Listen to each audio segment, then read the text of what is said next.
your scope is so wide. Today, the 21st century is actually the world of communicators. It is computers, computing, and it is robotics, which again has a very fine element. It's artificial intelligence, which is again a role which is being played by the communicators or the remotely piloted.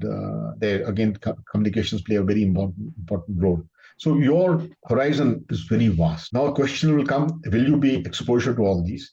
During courses, you may get a feel of all these aspects, but thereafter you will specialize into a few. Like in my case, I first specialized in computer science, having done the MTech from IIT Madras after my NDA and BTech, which is then BTech is a general course for everybody. From there, I came into a data center, which was the mainframe, computer centers, then specialized into the electronic warfare, because again, computing and everything is there. Electronic warfare was there for about 8 years plus, both in there, and then again, a little bit of cyber, defensive.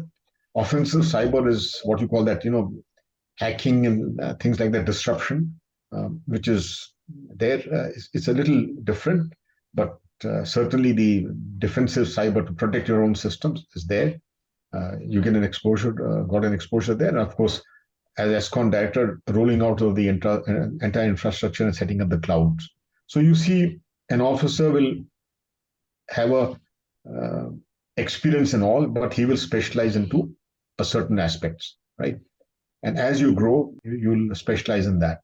So that's and you can always interchange. Like I commanded the electronic warfare unit because that was my major specialization. And after that, of course, I changed over from the anti-communications to the communicator. That was from Shiv, to Brahma and Vishnu. That role can be interchangeable because the foundation is quite okay. So if you, in a nutshell, you will be actually dealing with everything which is their communications, whether it is terrestrial communications, that is the fixed landlines, akin to mobile communications, wireless communications, satellite, fiber optics, various mobile ad hoc networks, menes, robotics, which is there. So artificial intelligence, cyber is a very important role that you will be playing. So that is, if you see, the scope is phenomenal and nowhere else do you have something. That is why when I say that my father said is most advanced in the forward-looking core, he was right, and it still remains, right? That is there. Absolutely. In fact, I personally feel that there are a lot of those underdog, that label, Yeah. It is there as far as some of the arms are concerned. While you mentioned about the ESCON and this thing, for the viewers, could you just simply explain that? What exactly is ESCON? Yeah. Okay. Before that, you made a very valid point about as the underdog. Like it started with as an NDA cadet in NDA or an appointment in NDA and gentleman cadet in IMA.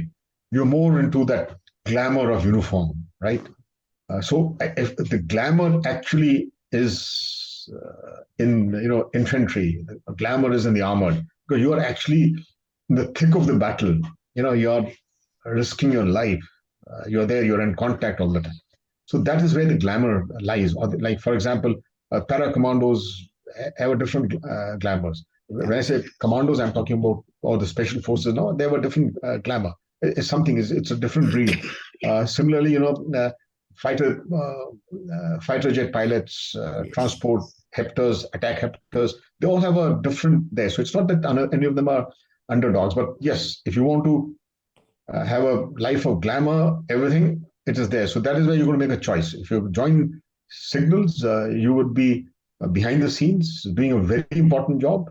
Many times it is thankless and stressful because if a commander cannot communicate and pass an order, the first head to roll will be that of the communicator, because he is not being able to fulfill his mission because of lack of communication. So that is there. So stressful, which is there.